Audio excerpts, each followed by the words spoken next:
All Terrain Trails is proud to be associated with Gaia GPS.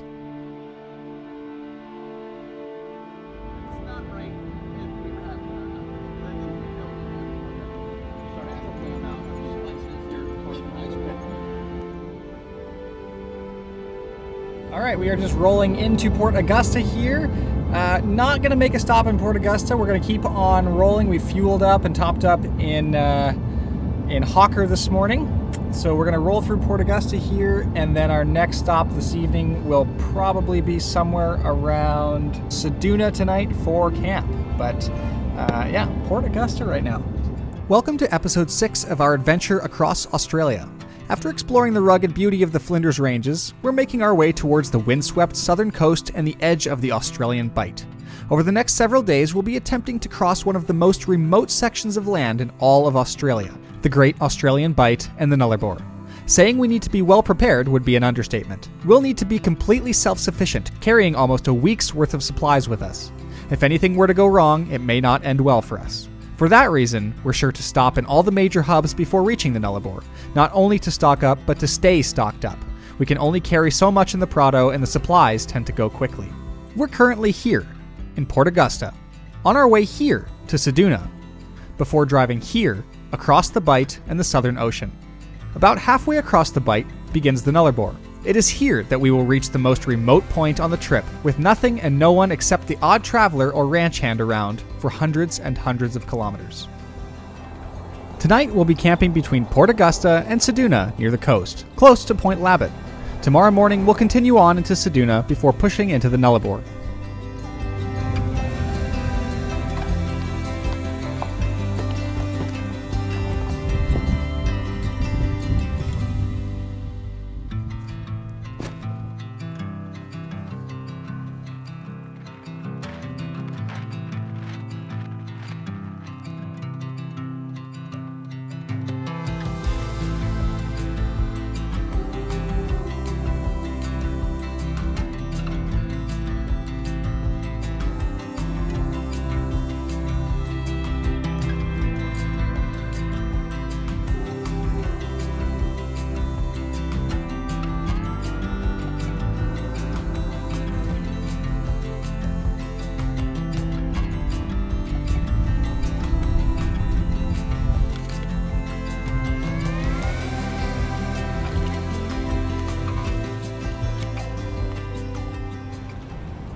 Morning, everyone. We are at Point Labatt this morning.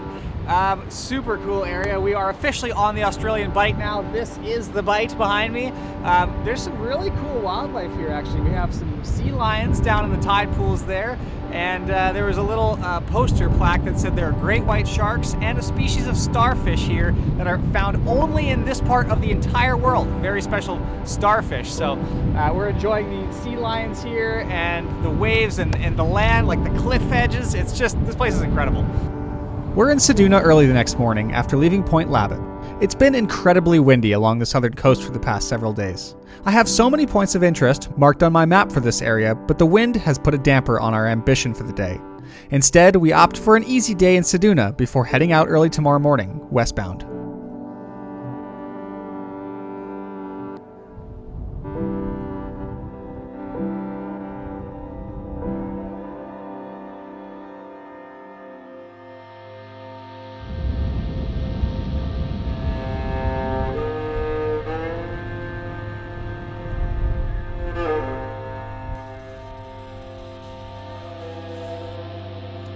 Trying to make it out to Mexican Campground, about 4.8, almost 5 Ks away. Wow, what a view. It's a little windy out here. The waves are absolutely just dragging down there. Very hard down here. The trail up is incredibly hard.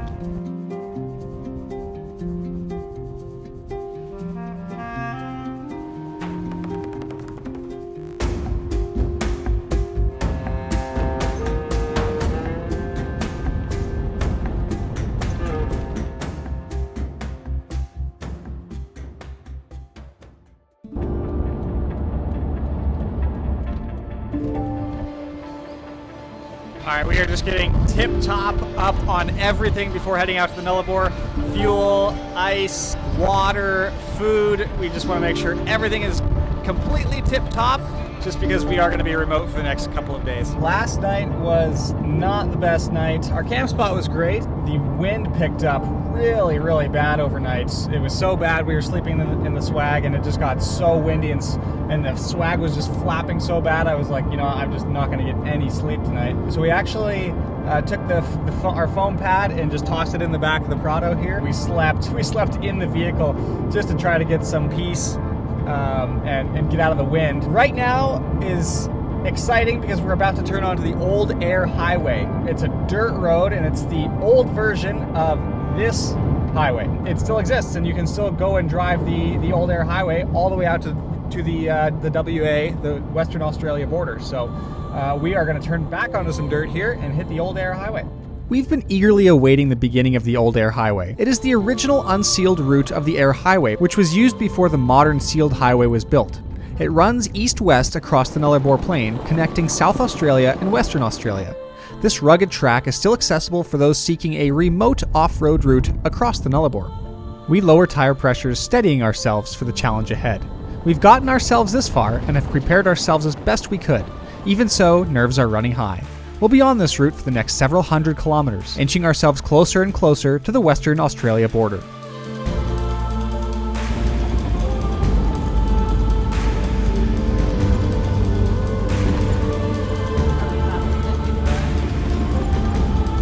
We just stopped for a coffee break. It's about 11 in the morning. We just crossed into the Nullarbor Plain here. Officially in the Nullarbor right now, so we thought, hey, I had to pack up pretty quick this morning and get out of camp because it's just so windy. So now we're stopping for our morning coffee. It's probably 16 degrees. It's not as hot as I would have guessed. We're gonna head up the Nullarbor another couple hours, and then hopefully get to the Nullarbor Roadhouse.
Just stopping here again on the road, trying to appreciate where we are right now, because this place is absolutely crazy. We're really getting a true sense of remote Australian travel, getting that good outback remote sense, you know.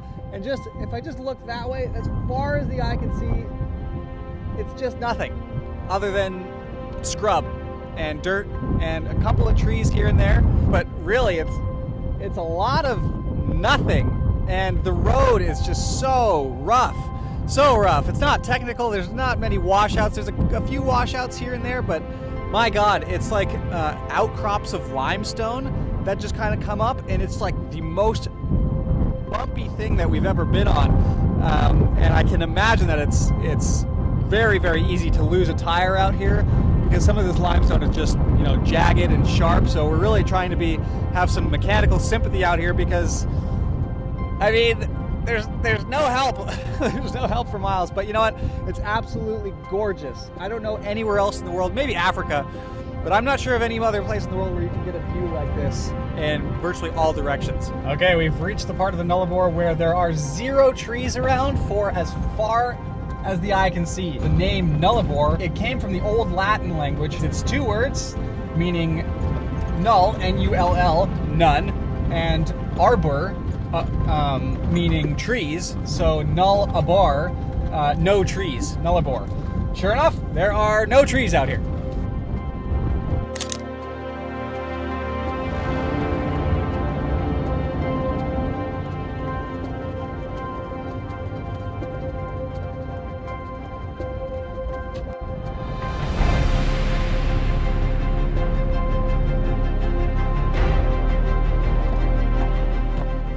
We have reached the Nullarbor Roadhouse. That is the end of the old Eyre highway for us. It was an interesting route. It was definitely worth it if you're looking for a sense of remoteness, a sense of adventure, a rough, incredibly rough dirt road. It's got all that, so I'm glad we did it.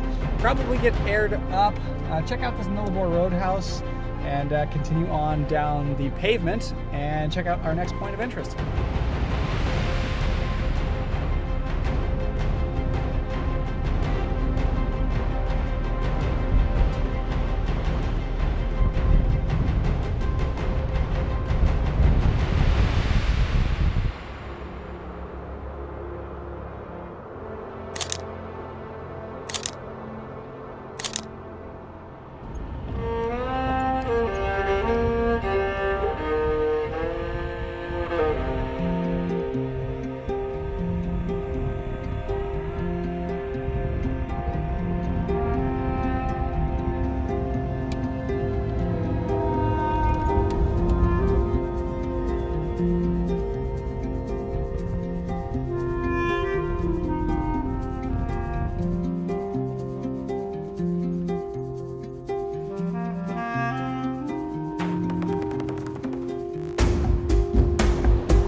Check out the Koonalda Homestead now. Very famous spot on the Nullarbor, an old abandoned homestead. This old homestead used to be the thriving heart of the Koonalda pastoral land. That was until 1988 when it became part of the Nullarbor National Park. Around the building are scattered remains of hundreds of vehicles. This used to be an important stopping point for people to get fuel and repairs for their car. Sadly, oftentimes the vehicles were in such disrepair from the extremely harsh conditions of the Nullarbor that they were beyond repair. With no options for towing or repair, the owners of the tattered vehicles would abandon the car at the homestead, never to be moved again.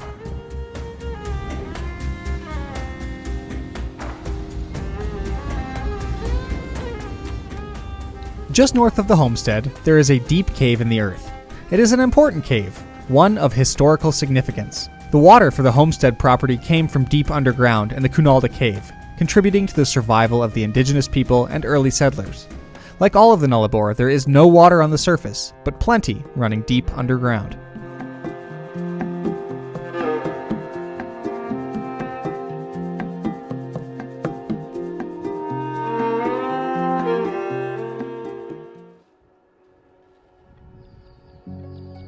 Morning everyone, we are at the Border Village Roadhouse, and these roadhouses are super interesting along the Nullarbor. It's like a gas station, just a gas station with more amenities than usual, because gas stations and rest stops out here are so far and few between. You know, you'll have a gas station, a restaurant, a motel, usually some places to stock up on food, and a bar, and refuel and resupply. And these roadhouses out here are like 180 kilometers in between each one, sometimes more. We're on the Western Australia border this morning. That's where we stayed in this motel. And we opted to stay here because the wind along the coast was just horrendous yesterday. It was just crazy. Strongest wind I think I have ever ever felt. Last night we were like, you know what, we're right by this this roadhouse, let's go check it out. And it was actually a lovely little place and a lovely little experience that we got to have here. It's a very basic room, a bed, some Wi-Fi, and a bathroom. We're about to cross through like 3 different time zones. The time zone that we are currently in, and then the time zone that we're going to be going into is 45 minutes behind the one that we're in right now. Like in Esperance and in Perth, it's a different time zone than on the WA border here. So times are a little weird right now. We're not exactly sure what time it is, but I don't know. We'll figure it out. Let's go cross the WA border this morning.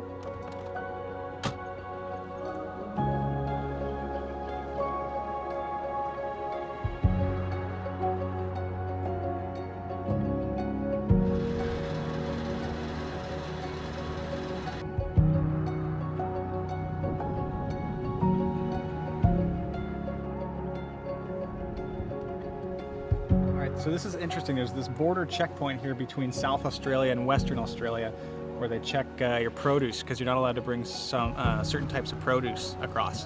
Western Australia! We made it! We made it to WA. This is huge because this is the last state in Australia that we will be crossing into. This is our last border. We've done Queensland, New South Wales, ACT or ACT, we're still not sure on that, Victoria, South Australia, and now Western Australia. So monumental moment for us here on the trip. Perth is another 1,400 kilometers away, and we have about 4 more days on the trip to get there. So wow. We're gonna finish up the Nullarbor Plain here. We're gonna go see hopefully the Bilbunya Dunes. We'll check those out, and then potentially the bird observatory, and then we'll be finishing up the Great Australian Bight as well. So lots of things kind of tying it together, wrapping some things up here. Super exciting. We've put in a few hard back-to-back days over the Australian Bight, and we're definitely feeling the fatigue of being on the road for so long. It's been an amazing experience so far along the southern coast, but we're feeling the need to slow down for a rest. However, there's a few more stops we have been anxiously awaiting. We stop and look out over the magnificent Bilbunya Dunes before making our way out to a ruin of an old telegraph station. Perth is now less than 1,000 kilometers away. It's not time to let our foot off the gas just yet. So behind me here is an old telegraph station. I know that they used to use, these old telegraph stations would connect major cities like Adelaide and Ceduna to Esperance before we had cell phones, right? So I'm assuming that all the telegraph cables would come into the station and then they would forward it along the line for communication purposes. Not even that long ago, actually, maybe 75 years ago. So let's go check it out.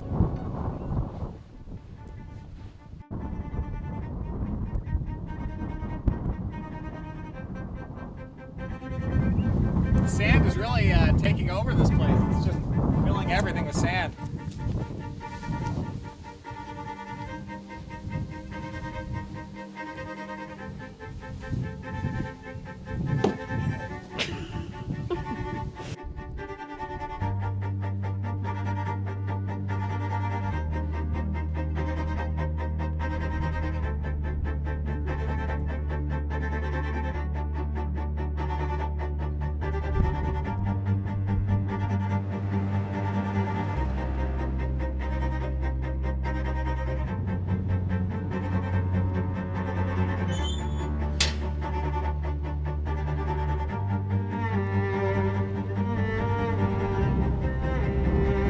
This is the famous Australian dog fence, and if I'm correct, this fence runs all the way up to Queensland, and it's to keep the dingoes on their side of the fence, and I believe it's to keep them coming into farmland.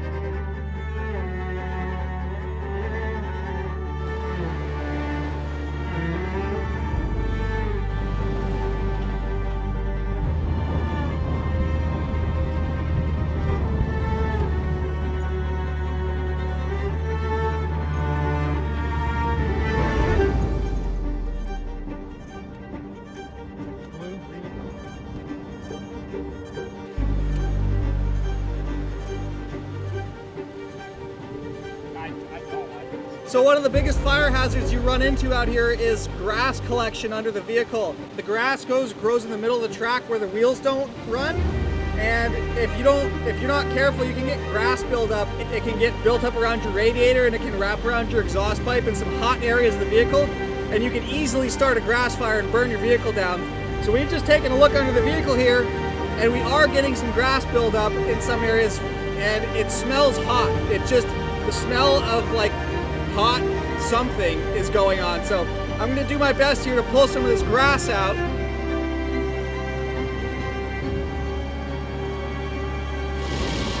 Look at that, that'll burn your f***ing car down.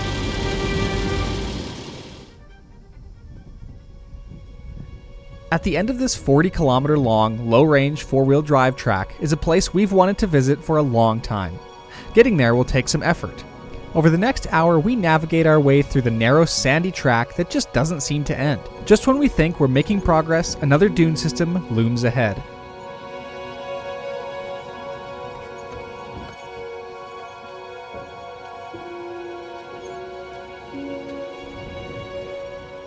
The Eyre Bird Observatory is a scientific and recreational facility in the Nullarbor Nature Reserve. It was established in 1977 as Australia's first bird observatory. It is located in one of the least populated places on the whole Australian continent, sandwiched between the Nullarbor Plain and the Great Australian Bight. Getting here requires a proper four-wheel drive vehicle with adequate ground clearance. The Bird Observatory is still active today, primarily run by volunteers who choose to come and live here full-time for months on end.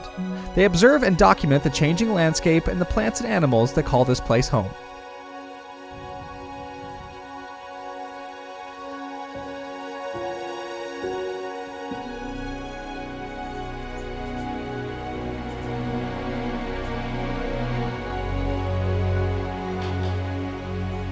Okay, so we made it here to the Eyre Bird Observatory.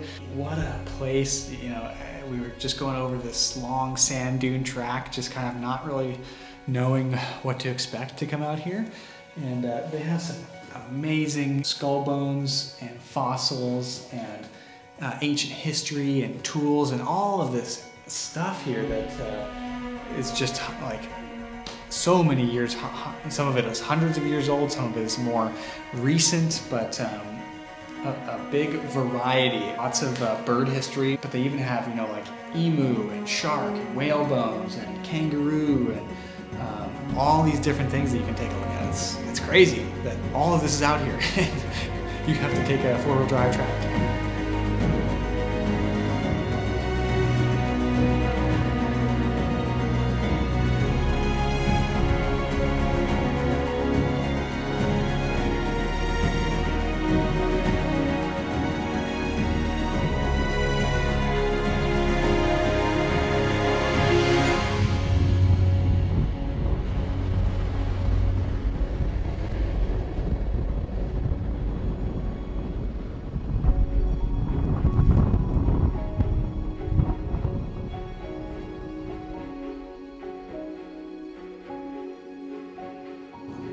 All right, so we finished up at the Bird Observatory, dropped down onto the beach there just to you know, check it out, see what it's like down there. That's our first Western Australia beach. Now we're gonna go and make our way back up the trail that we dropped down into to get to the Bird Observatory.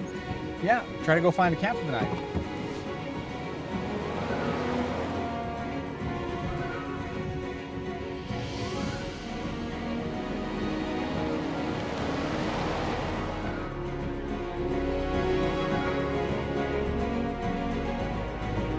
Thank you so much for watching. We look forward to seeing you in the 7th and final episode of our Crossing Australia series.